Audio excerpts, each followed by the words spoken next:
tiene su Biblia, por favor, ábrala en el libro de Mateo. Libro de Mateo capítulo 13, versículo 24 en adelante.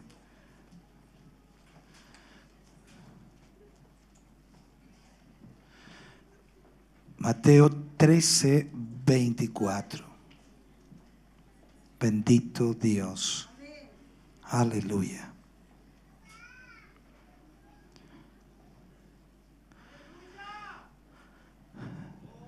Leeremos hasta el versículo 30. Leo la palabra del Señor y lo hago en el nombre del Padre, Hijo y Espíritu Santo. Les refirió otra parábola diciendo: el reino de los cielos es semejante a un hombre que sembró buena semilla en su campo. Vinieron entonces, mientras dormía, los hombres, vino, dice, su enemigo y sembró cizaña entre el trigo y se fue. Y cuando salió la hierba y dio fruto, entonces apareció también la cizaña. Vinieron entonces los siervos del padre de familia y le dijeron: Señor, ¿no sembraste buena semilla en tu campo? ¿De dónde pues tiene cizaña? Él les dijo: un enemigo ha hecho esto. Y los siervos le dijeron: ¿quieres pues que vayamos y la arranquemos? Él les dijo: no sea que al arrancar la cizaña arranquéis también con ella el trigo. Dejad, leo el versículo 30, dejad crecer juntamente lo uno y lo otro hasta la siega. Y al tiempo de la siega, yo diré a los segadores: recoged primero la cizaña y atadla en manojos para quemarla, pero recoged el trigo en mi granero. Oremos al Señor. Padre, en el nombre de Jesús, vamos ante su presencia, dándole a usted muchas gracias por permitirnos en esta hora y momento estar junto a su pueblo y a sus hijos para recibir una palabra suya. Esperamos con todo nuestro corazón que usted nos ayude a entender y a comprender sus planes y propósitos. Creo sin lugar a dudas, Señor, que no hay cosa más maravillosa que saber cuál es el plan que usted tiene para nosotros. En el nombre de Jesús, pido en esta hora que su gracia divina esté sobre nosotros. Para la gloria de Dios, amén y amén, Señor. Fuerte ese aplauso de alabanza al Señor. Aleluya.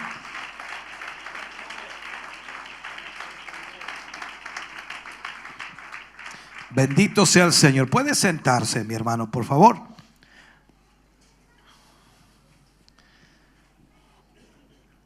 Vamos a hablar hoy y usar como título al mensaje: mis planes y los planes de Dios. Mis planes y los planes de Dios. Podríamos haber dicho también sus planes y los planes de Dios. Creo que muy poca gente, y viéndolo al área cristiana, creo que muy pocos cristianos se hacen estas preguntas como las que haré ahora. ¿Cuáles son mis planes y propósitos en la vida? Muchos de nosotros estamos acostumbrados a vivir el día a día sin mayores planes. Sé que muchos de algunos planifican algunas cosas, pero estoy refiriéndome a planes específicos en donde la gente trata de alcanzar, lograr y de alguna manera le da proyección a su vida. ¿Qué es lo que quiero lograr literalmente? ¿Qué tengo preparado para el futuro? ¿Qué hay en el futuro para mí?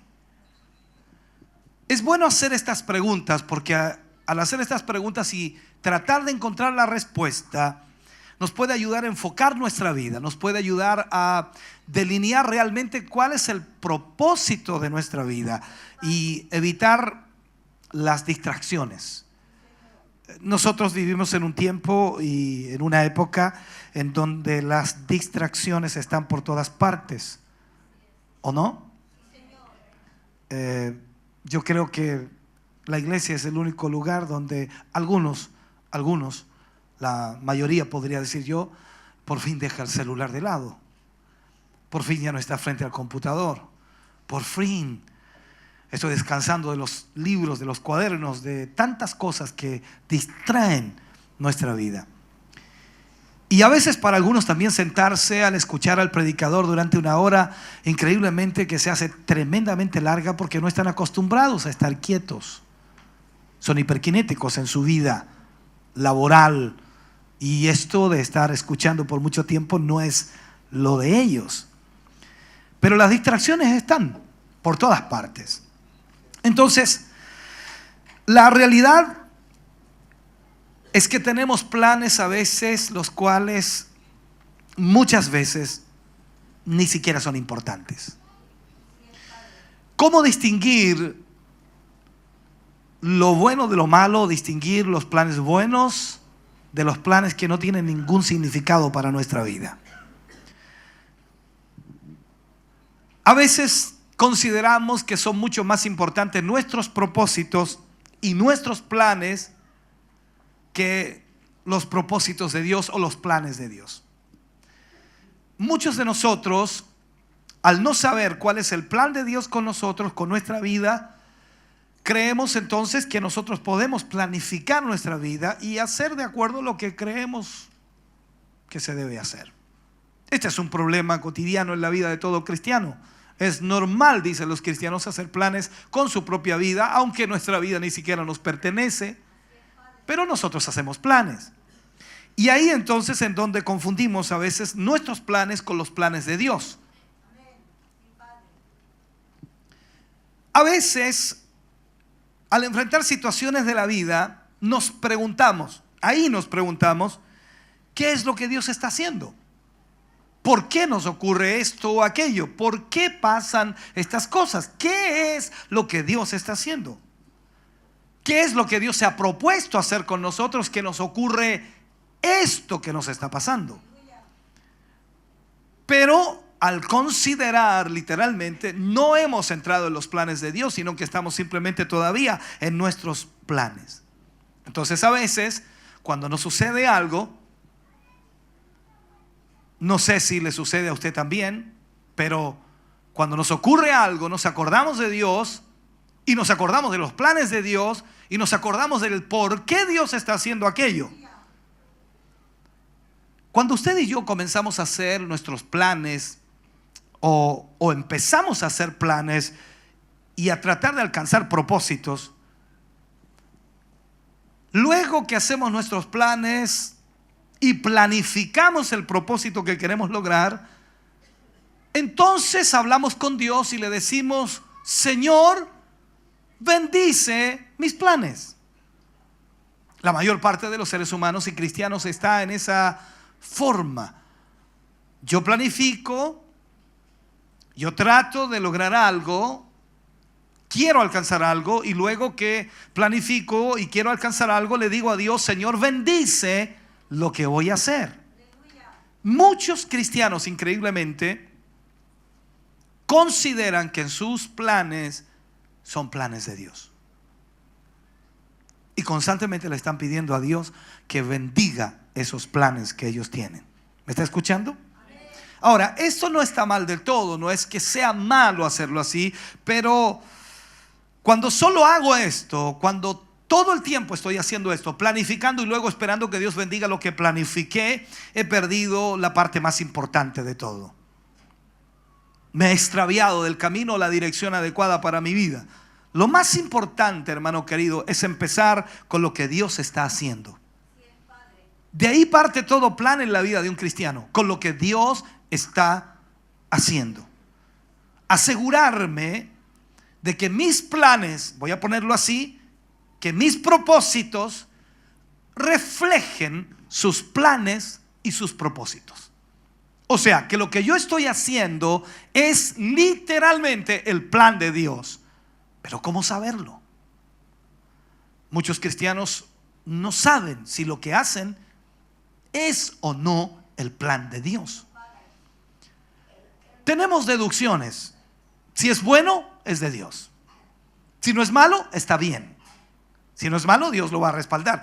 Creo que el plan de Dios va mucho más allá de lo bueno o lo malo. Simplemente tenemos que entender que Dios tiene un plan y un propósito con nuestra vida, no tan solo para el hoy, para el mañana o la próxima semana, sino para toda nuestra vida. Hace 2000 años atrás, Dios nos reveló, y lo voy a decir así, lo que tenemos que saber acerca de sus propósitos. No solo para este año 2015, sino para toda la vida, todo el tiempo que aún falta por vivir mientras Dios se tarda en venir. O sea, 2000 años atrás el Señor nos reveló cuál era su propósito y cuál era su plan. La pregunta más importante entonces para usted y para mí no es si logramos nuestros planes o nuestros propósitos, sino es si realmente nos vamos a unir o no a los planes y propósitos de Dios para lograr lo que Dios quiere. Esa es la pregunta más interesante hoy. Usted tiene planes, tiene propósitos, es natural, toda la gente planifica, pero la pregunta real es si nosotros nos vamos a unir al plan y al propósito de Dios, en lo cual el Señor quiere hacer y lograr con nosotros. Jesús contó varias historias, y eso nosotros lo vemos en la Biblia. Contó esas historias para enseñarnos literalmente cómo se realizaría la voluntad de Dios durante este tiempo. Cómo Dios actuaría y cómo Dios haría y cumpliría su propósito. Dios establece la iglesia sobre esta tierra y la establece, perdone que lo ponga así para que me entienda, la establece como una herramienta. La pone como una herramienta de la realización de su voluntad en el mundo. O sea, Dios pone a la iglesia sobre esta tierra para cumplir su voluntad, para que sea la herramienta adecuada en el plan perfecto de Dios. Recordemos que la iglesia se edifica sobre la roca que es Cristo. Cristo Jesús murió en la cruz del Calvario para dar la salvación a todo el mundo, y la iglesia es parte de esta salvación extraordinaria que el Señor ha entregado. Ahora, el director de esta obra en todas las áreas, como llaman también en la universidad el director artístico, ¿no? El director de esta obra aquí en la tierra es el Espíritu Santo de Dios, que se revela, que ministra, que guía, que enseña a cada persona para que entre en el plan y el propósito de Dios. Cuando leemos la palabra de Dios, literalmente debiéramos estar escuchando la voz de Dios. Es lo que Dios dice, es lo que Dios quiere, es lo que Dios desea que nosotros entendamos. Entonces, por medio de algunas enseñanzas vamos a tratar de mostrar lo que es el plan de Dios, el propósito de Dios para cada cristiano. La parábola que leíamos al comienzo hablaba de algo específico. Y nos preguntamos, ¿qué significa esta parábola? Para muchos cristianos tiene mucho significado, hay mucha profundidad, dice alguno por allí, y otros enseñan muchas cosas que posiblemente sea lo que significa esa parábola. Pero el punto es, ¿qué significa esta parábola? Cuando la estudiamos y cuando la analizamos, debemos comprender que cada parábola enseña un punto central. Tiene un punto central, un punto neurálgico, que es lo que Dios enfoca y lo que Dios quiere que nosotros aprendamos. Los detalles de la parábola inmediatamente van representando diferentes cosas, pero hay un punto central. Aunque algunos de esos detalles no tienen significado espiritual, sí el punto central. Los detalles a veces le dan el sentido a la parábola como una historia ilustrativa.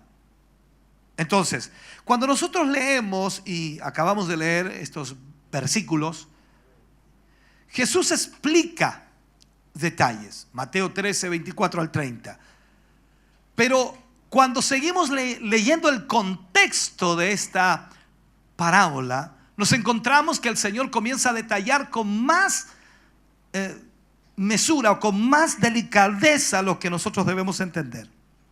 ¿Por qué? Porque viene la respuesta del Señor a las preguntas de los discípulos acerca de la parábola. Y el versículo 37 del capítulo 13, el 37, dice: respondiendo él les dijo: el que siembra la buena semilla es el Hijo del Hombre.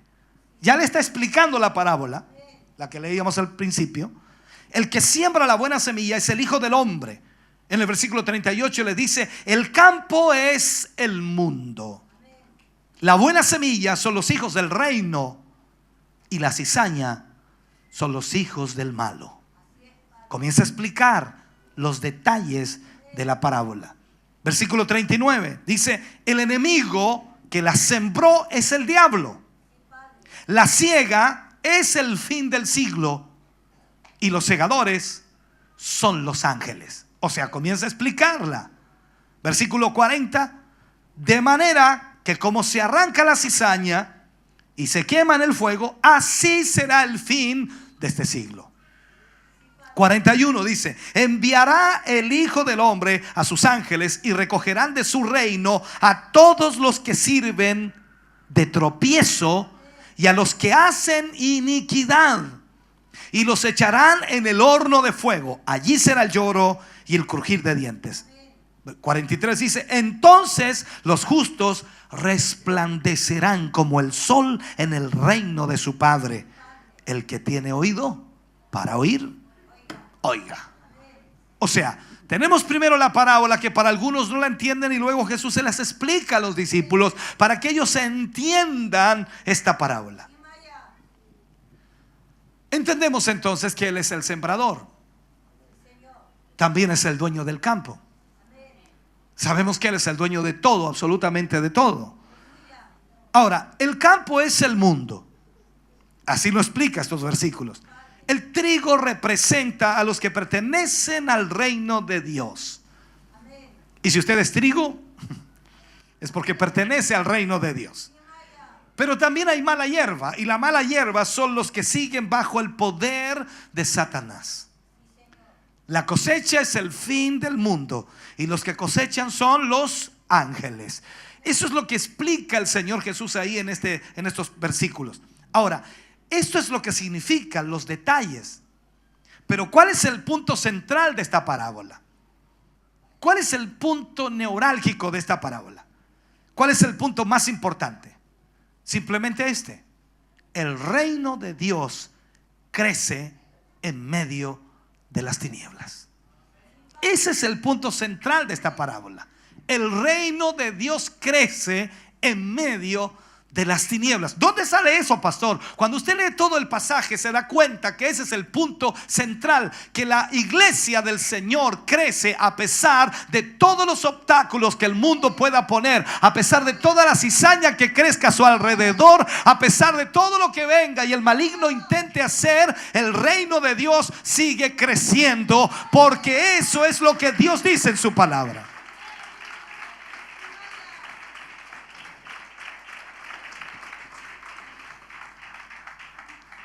Ahora, nos damos cuenta por esta parábola y también por las preguntas de los discípulos, que había gente en el día de Jesús que pensaba que habría una separación inmediata entre los hijos de Dios y los que están bajo el poder del maligno. Separación inmediata.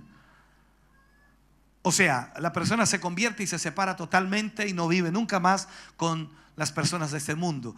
Eso lo hacen los monjes cuando se van en el Tíbet allá y se suben a una montaña y no tienen relación absolutamente con ninguna otra persona, porque ellos se separan totalmente de la sociedad, porque ellos dicen: hay que vivir solo para Dios. Para algunos sería la respuesta también aquí, ¿no? Porque dice: si yo en este mundo no puedo vivir, pastor. No, aquí el pecado está por todas partes y al final uno igual se embarra. Es como decirlo así. Entonces había gente que no comprendía que Dios no iba a separar todavía esto, que se iba a mantener junto. Recuerde la oración del maestro cuando ora por su iglesia y dice: te ruego, no los saques del mundo, sino guárdalos del mundo. Esto es como decir que no se contagien, que no se enfermen como el mundo está enfermo, sino que a pesar de estar en el mundo, ellos sigan perteneciéndonos. O sea, ellos sigan sirviéndonos, ellos sigan adorándonos. Jesús aquí nos enseña que habría una separación, pero no inmediata. Esta separación vendría al final. Para nosotros la separación es, usted sabe cuándo, cuando la trompeta del Señor suene. Ahí habrá una separación. Ese día de separación sin duda llegará, y es lo que Dios ha prometido que va a suceder. Pero mientras tanto, en el mundo, escúcheme bien, estamos de alguna manera mezclados o viviendo junto a tanta gente aquí que vive en pecado, pero nosotros no participamos de ese pecado. Entonces los que todavía están bajo el poder del maligno siguen viviendo su vida en el pecado. Pero la pregunta es: ¿qué nos hacemos? ¿Dónde? Y lo que Jesús plantea, ¿dónde, según Jesús, se ve esa mezcla? ¿Dónde? ¿En la iglesia? ¿De acuerdo a la parábola? ¿O en el mundo? Piense lo que estoy haciendo. Es una pregunta importante. De acuerdo a la parábola, ¿dónde, según Jesús, se da esta mezcla? ¿En el mundo o en la iglesia?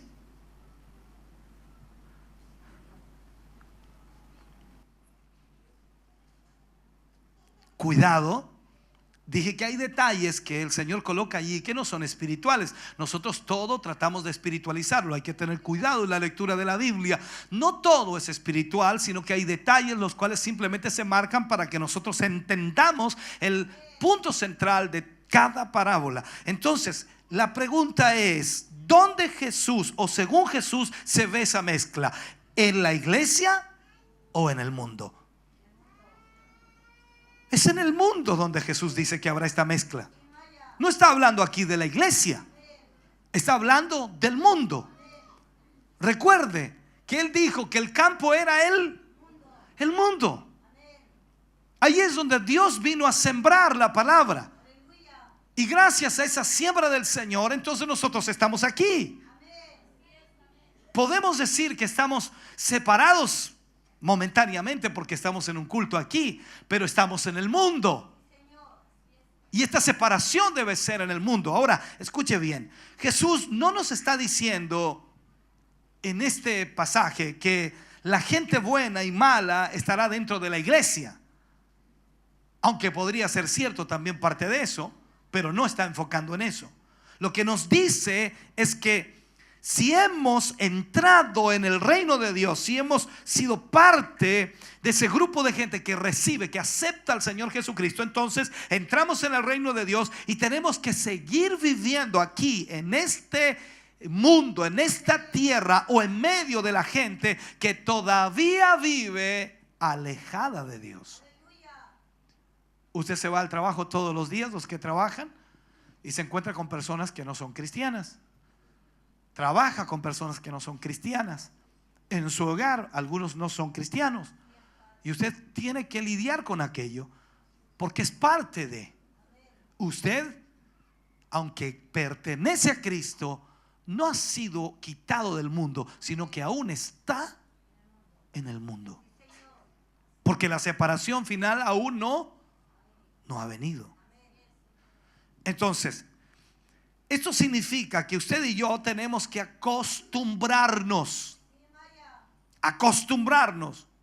Por el momento tenemos que acostumbrarnos a vivir en medio de gente que no comparte nuestra forma de pensar, que no comparte nuestra forma de vivir, que no comparte nuestra forma de creer, ni mucho menos nuestras creencias. Entonces, esto tenemos que entenderlo. Nosotros apreciamos lo que creemos. apreciamos lo que hacemos, amamos a Jesús en nuestro corazón. Entonces esa gente que no tiene a Cristo desprecia lo que usted hace, odia lo que usted vive y sencillamente no quiere saber nada de Jesús. Pero nosotros seguimos aquí y seguimos mostrándole a este mundo que es hermoso vivir para Dios, que es maravilloso vivir para Jesús y que no abandonaremos al Señor Jesús, no importa qué diga el mundo o qué piense el mundo. O sea, tenemos que seguir viviendo en este mundo sin perder nuestra identidad. Usted sabe que cuando alguien va al campo y hace distinción inmediata, ese es trigo, dice, ese es trigo. Y cuando se acerca más a las espigas de trigo, ve que también hay cizaña. Pero sabe distinguir el trigo de la cizaña o la cizaña del trigo. Hay una diferencia enorme. Entonces estamos aquí en este mundo, en medio de un mundo que no cree lo que usted cree, pero tenemos que vivir en medio de ellos sin perder nuestra identidad. Somos hijos de Dios, somos hijos de su reino. Por lo tanto, nosotros no podemos perder nuestra identidad. Pero esto también significa que algunos de ellos, del mundo, se convertirán y serán como nosotros. Hace algunos meses atrás usted no era como nosotros. Hace algunos años atrás usted no era como nosotros. Posiblemente hoy usted no sea como nosotros. Eso es muy fuerte. Pero puede ser como nosotros. ¿Por qué? Porque es un hecho que Dios nos dejó aquí aún sin separarnos para que nosotros seamos la influencia para aquellos que no conocen al Señor. Esto es una realidad. El mundo vive bajo esa realidad. El mundo copia todo lo que ve, todo lo que observa, y la gente quiere tener lo que otro tiene. Y ahí es donde Dios quiere trabajar con nosotros. Que ojalá el mundo vea quiénes somos, cómo vivimos, cómo actuamos, cuál es nuestro carácter, cuál es nuestra forma de ser ante todas las situaciones. Y la gente, cuando lo ve actuar a usted de la forma correcta que Dios ha puesto en su corazón, esa gente dice: me gustaría ser como tú, me gustaría actuar como tú, me gustaría tener la paciencia que tú tienes, me gustaría tener esa prudencia que tienes, me gustaría. No dije nada yo creía que iba a decir amén usted. El punto es entonces que Dios nos tiene aquí en medio de este mundo en donde mucha gente no conoce al Señor, pero la finalidad de Dios tenernos aquí es para que vean qué lo que es ser un hijo de Dios. Usted es el modelo para esta sociedad, somos el modelo para esta gente que aún no conoce al Señor. Aleluya.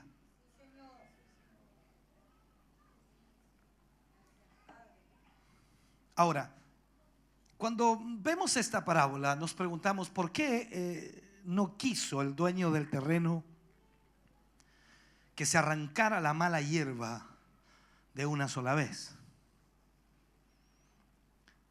Él dijo muy claro: porque al arrancar la cizaña, la mala hierba, también podría ser arrancada parte del trigo o quitado parte del trigo.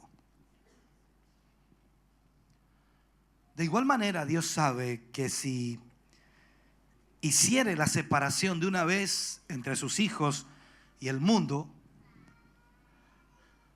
habría muchos que no llegarían a convertirse.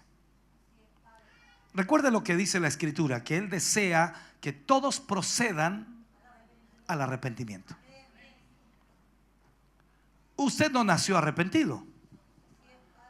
Usted se arrepintió un día. Yo también. Y yo debo dar gracias a Dios porque el Señor salió a mi encuentro. No sé usted, pero yo doy gracias a Dios que Él salió a mi encuentro. Entonces, por esto Él decide esperar hasta el final para hacer la separación.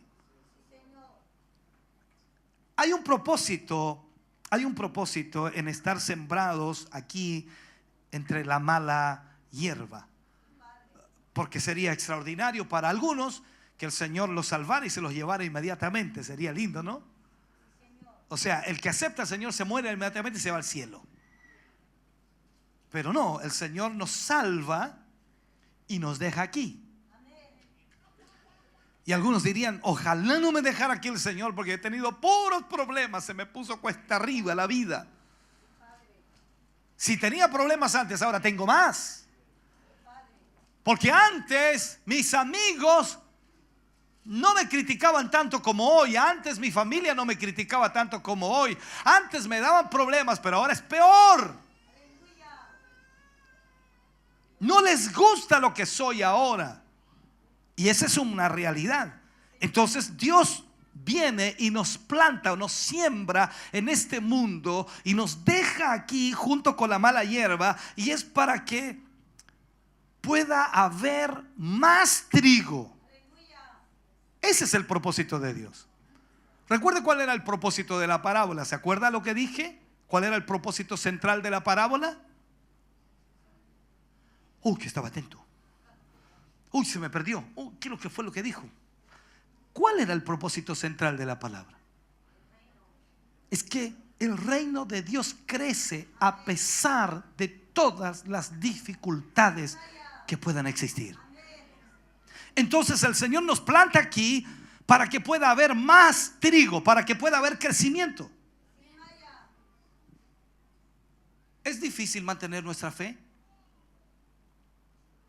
No se atreven a responder. ¿Qué les pasa? Claro que es difícil. ¿Quién dijo que no era difícil mantener nuestra fe? ¿Acaso no se ha levantado algún día usted con ganas de nada? Incluso en la tarde cuando llega del trabajo. En el trabajo andaba muy entusiasmado y con ganas de venir al culto, y de repente un problema y se llegó a la casa sin ganas de venir al culto. No pienso ir a alabar a Dios también. Quiero ir a alabar con todos los problemas que tengo. Y punto. Su fe está siendo probada constantemente. Entonces es difícil mantener nuestra fe y nuestra integridad mientras convivimos con gente que piensa de una forma muy diferente a nosotros. Mientras convivimos con gente que tiene una mente totalmente corrompida. Pero Dios tiene un propósito en ello. Dios tiene un plan con ello. O sea, la mente retorcida que existe en el mundo hoy de la gente, no todos, pero sí una gran mayoría sin Cristo, entonces es difícil lidiar con ellos. Su pensamiento es totalmente diferente al resto de las personas. El mundo vive bajo una ley diferente. Dice: el que me la hace, me la paga. Usted no, usted pone la otra mejilla. Y pasan por arriba suyo una vez, y pasan dos, y pasan tres, y pasan cuatro, y usted no hace nada. Y la gente le dice: tonto, ¿cómo se te ocurre? Yo que tú le pego uno. Y tú dices: no, es que yo tengo que amar a mi prójimo. Amar a mi prójimo. Y eso es lo que hace el mundo, ¿no? Se burlan de ti. Te tratan de tonto, de absurdo. Es difícil mantener nuestra fe. Un día viviremos en un mundo donde nadie mentirá, donde nadie será cruel, donde nadie será lujurioso, donde nadie robará, donde nada de pecado habrá. Viviremos en un mundo diferente, porque es la promesa del Señor y Él nos prepara para esa vida extraordinaria y maravillosa.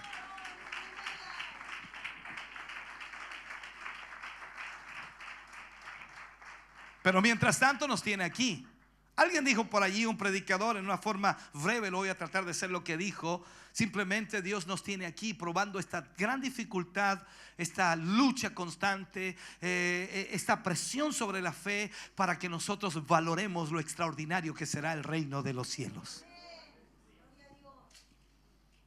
Es como decir en la vida: al que no le ha costado nada, lo pierde como nada también, porque no valora lo que recibe. Pero cuando algo a usted le ha costado, usted lo valora, lo cuida, protege. Y es lo mismo. La salvación no nos ha costado nada, pero no podemos pisotearla.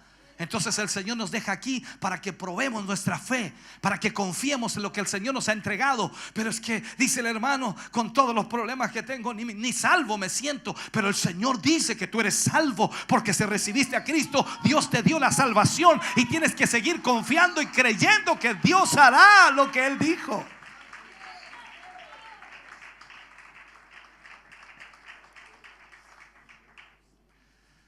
Entonces vivimos aquí en este mundo como ciudadanos del reino de Dios, para ver quién se nos pega, para ver quién nos acompaña en este lugar.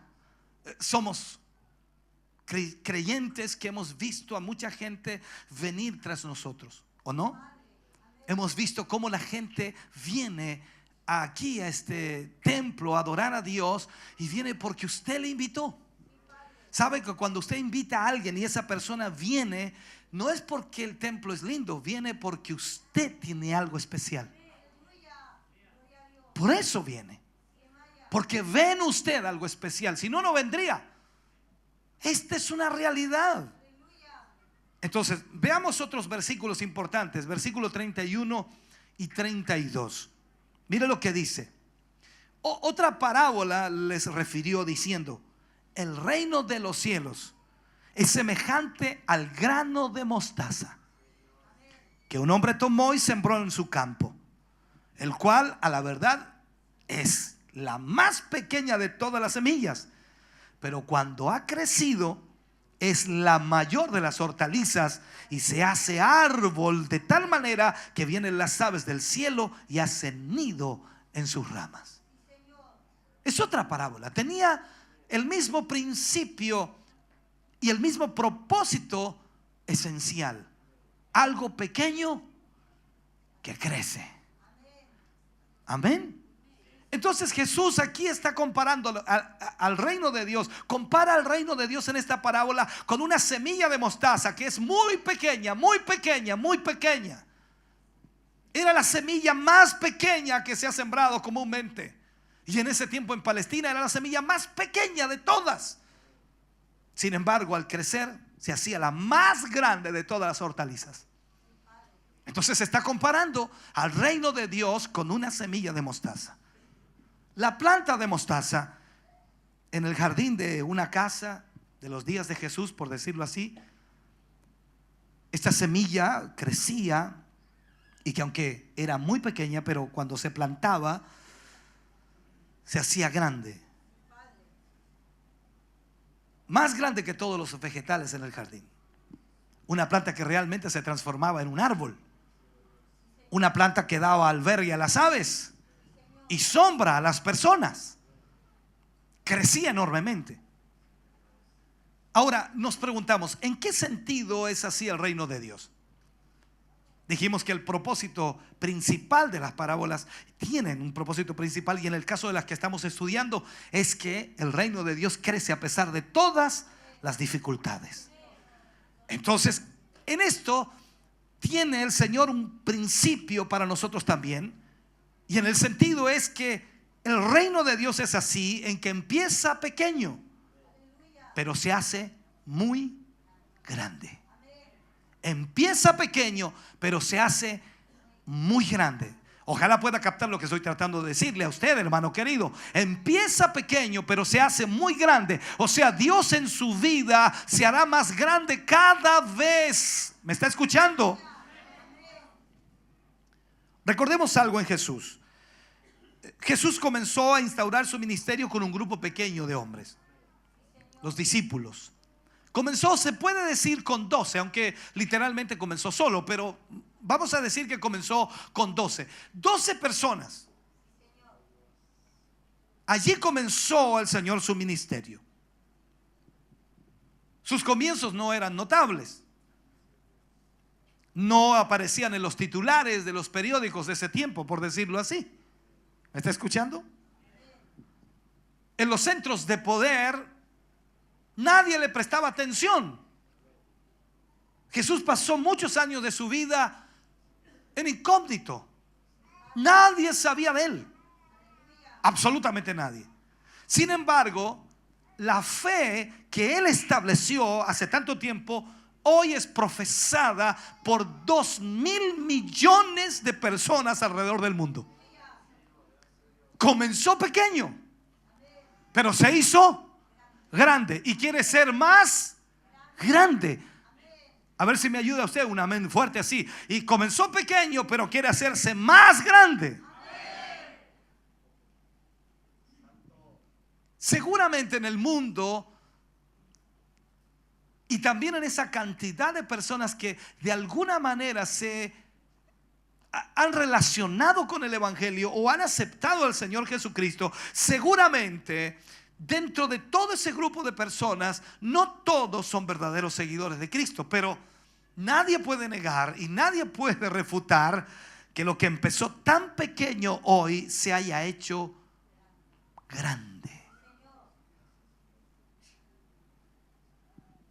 Ahora mucha gente de muchas naciones y muchas clases de personas han encontrado albergue en estas ramas del Evangelio. Hoy día hay iglesias por todas partes. Usted se va a su casa y encuentra 2, 3, 4, 5 iglesias. ¿Se ha dedicado a contar cuántas iglesias hay desde su templo hasta la casa o de la casa al templo? Seguramente le han dicho: oye, ahí al lado hay una iglesia, ¿por qué vas allá? No sé. Y ¿cómo dice alguien por ahí, no? Y el de acá va allá. El que vive cerca de aquí va al otro de allá y el otro se cruza para acá. O sea, estamos así, atravesados, cruzados. ¡Qué increíble! Pero hay iglesias en todas partes. Y uno dice: no, pero es que esta, no es que la otra, no es que aquí. No importa, pero estoy hablando de la fe. Lo que Jesús inició, que era tan pequeño, ahora se ha hecho inmensamente grande. Esto está hoy alrededor del mundo y sigue creciendo. Pero ¿cómo se establece? Se establece de forma pequeña. Inicia de forma pequeña, pero luego crece. Lo que es de Dios muchas veces no empieza como algo grande o con mucha fanfarria. Siempre comienza con algo pequeño. Con algo pequeño.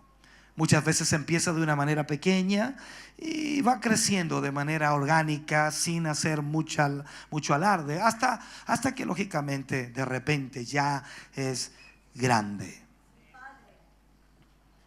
Aquí nos enseña el Señor también que no podemos despreciar lo pequeño, ni tampoco la iglesia pequeña, ni el ministerio pequeño, ni el esfuerzo pequeño. ¿Por qué? Porque Dios lo hará crecer si es su voluntad y si es su propósito. Si Dios hace crecer un árbol de una semilla de mostaza tan pequeña, tan insignificante para muchos, también puede hacer crecer cosas muy pequeñas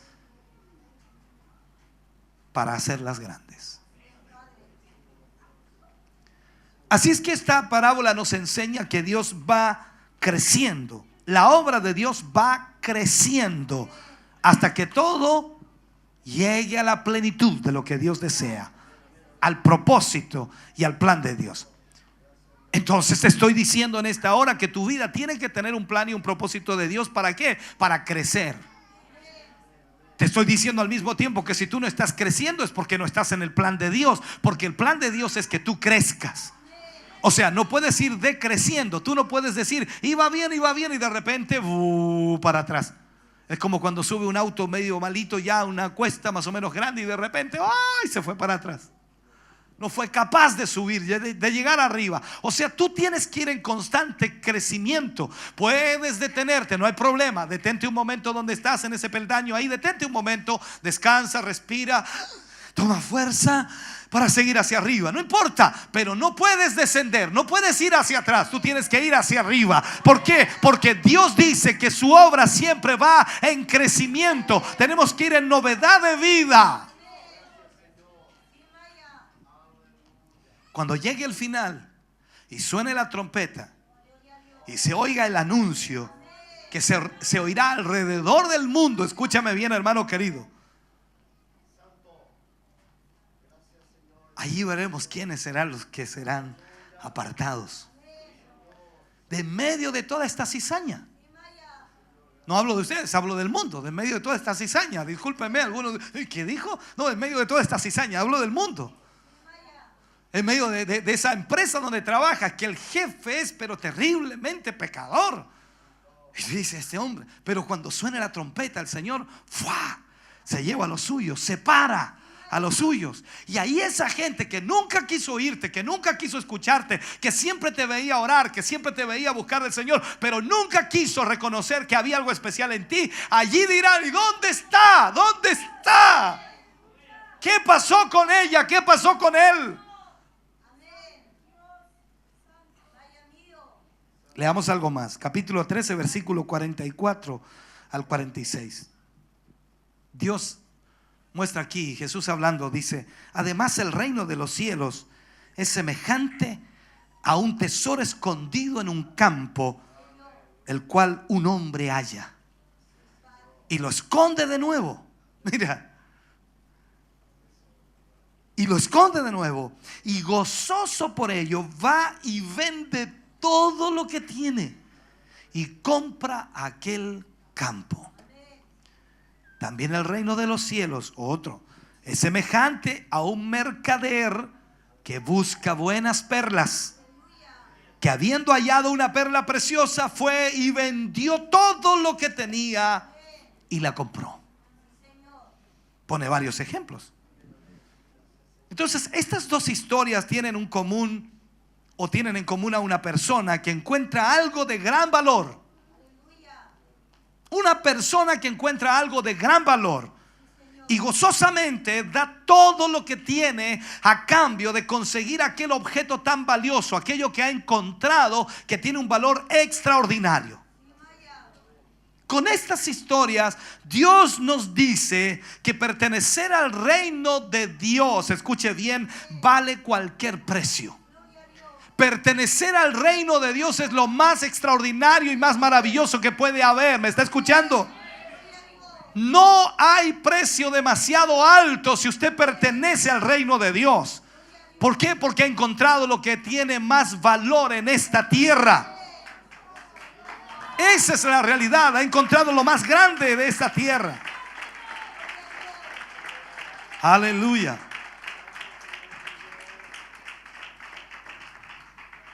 Ahora, la pregunta que alguno hará, dice: bueno, aquí habla de que este hombre encontró ese tesoro, compró el campo, y el otro compró o encontró esa perla y compró y vendió todo y compró la perla. O sea, tenemos que comprar nuestra entrada al reino de los cielos. No, no está diciendo eso. Recuerde que el pago ya se hizo. Ya se compró la entrada al reino de los cielos y la compró Jesús. Él compró nuestra entrada. El ticket de pase ya lo tenemos, hermano querido. ¿Por qué? Porque Jesús lo compró. Sin embargo, para poder entrar necesitamos pagar un precio. Y el precio que pagamos es cohabitar aquí con aquella cizaña. Vamos a ponerlo así: con la cizaña. Somos trigo y nosotros cohabitamos con la cizaña. Pero ¿por qué tenemos que cohabitar con la cizaña? Para que esa cizaña se convierta un día en trigo también, como a usted le pasó. Usted antes era cizaña, usted no era trigo, yo tampoco era trigo, pero hoy somos trigo gracias a otro trigo que estaba cohabitando con nosotros.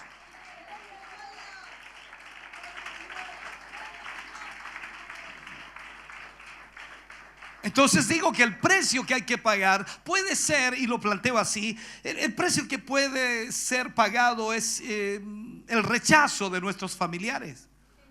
Algunos ya no sirven al Señor, dicen: no, es que mi familia no quiere. Y aunque no quiera, ese es el precio que tendrás que pagar. Encontraste algo preciado, encontraste algo hermoso, encontraste algo extraordinario, encontraste algo que no es cualquier cosa. Por lo tanto, tú decides pagar el precio. No importa lo que me digan, no importa cuánto se enojen, no importa lo que digan de mí. Yo voy a ir, voy a estar ahí, porque he encontrado algo maravilloso para mi vida. Aleluya.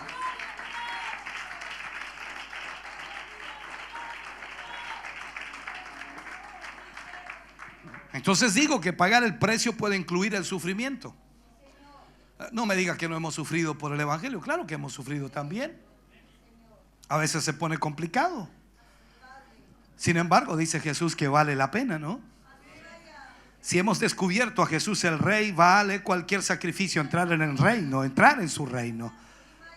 Eso es así, hermano querido. Yo le pregunto hoy, ¿qué es lo más importante para usted hoy?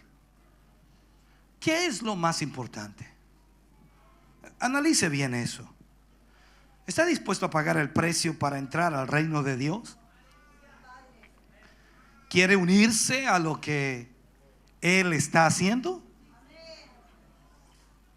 Por eso digo que a veces nosotros tenemos nuestros planes, nuestros propósitos y dejamos de lado el plan de Dios. ¿Cuál es el plan de Dios? Que nosotros cohabitemos aquí, que seamos trigo, que demos ejemplo, que seamos gente de fruto de Dios en nuestra vida y que la gente pueda ver qué diferencia hay.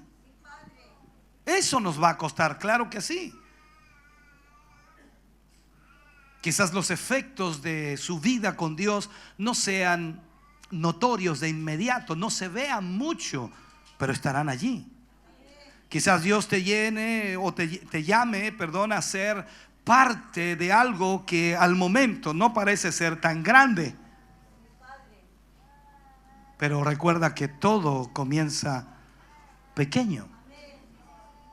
Todo comienza pequeño.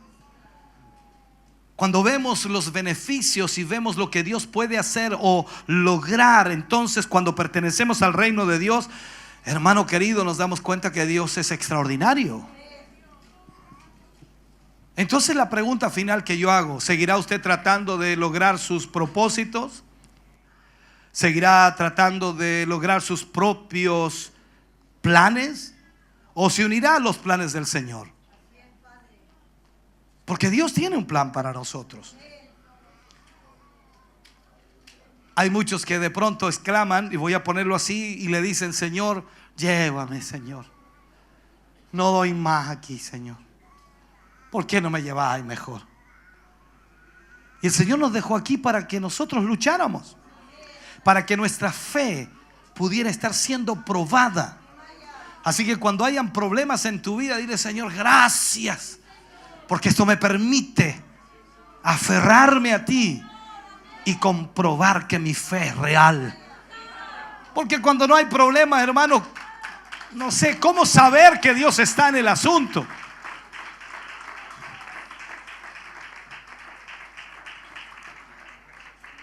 Entonces el global de todo esto, hermano querido, cuando tú ves la palabra de Dios y ves al Señor Jesús enseñándonos a través de estas parábolas, toda parábola tiene un punto central. Y nos muestran estas parábolas que el reino de Dios va a crecer, no importa cuánta dificultad haya. Comienza pequeño pero crece como el grano de mostaza. Y luego nos dice que el que encuentra algo tan preciado, tan precioso, vende todo lo que tiene y compra aquello.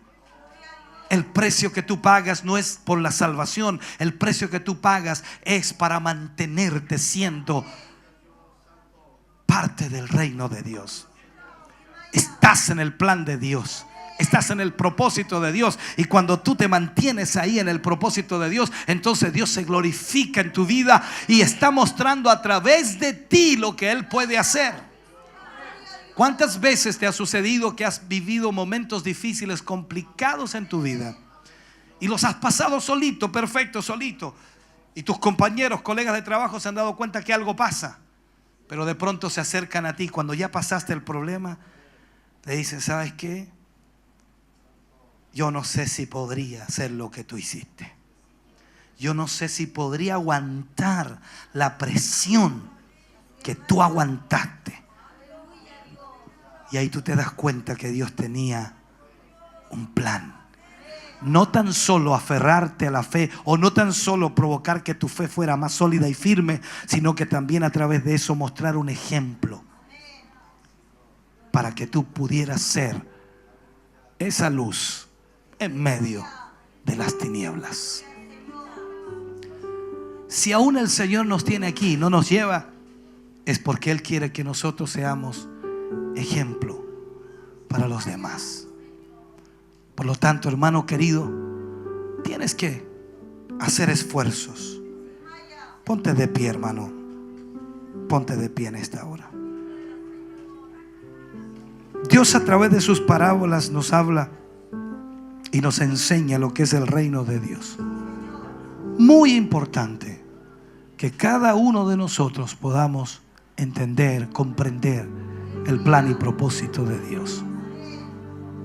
Yo espero que usted pueda haber entendido a través de esta palabra lo que el Señor tenía para su vida.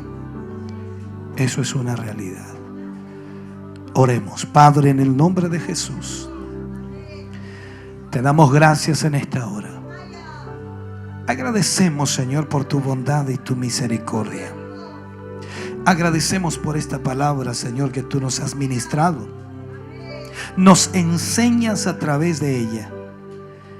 Y sé, Señor, que a través de tu palabra nosotros encontramos la dirección, la luz a nuestra vida. Padre, bendice a tu iglesia, a tu pueblo que hoy la ha oído. Y trata con nuestro corazón, Señor, y nuestra vida de tal manera que podamos, oh Dios amado, ver tu bendición. En el nombre de Jesús. Gracias, mi Dios. Gracias, Padre.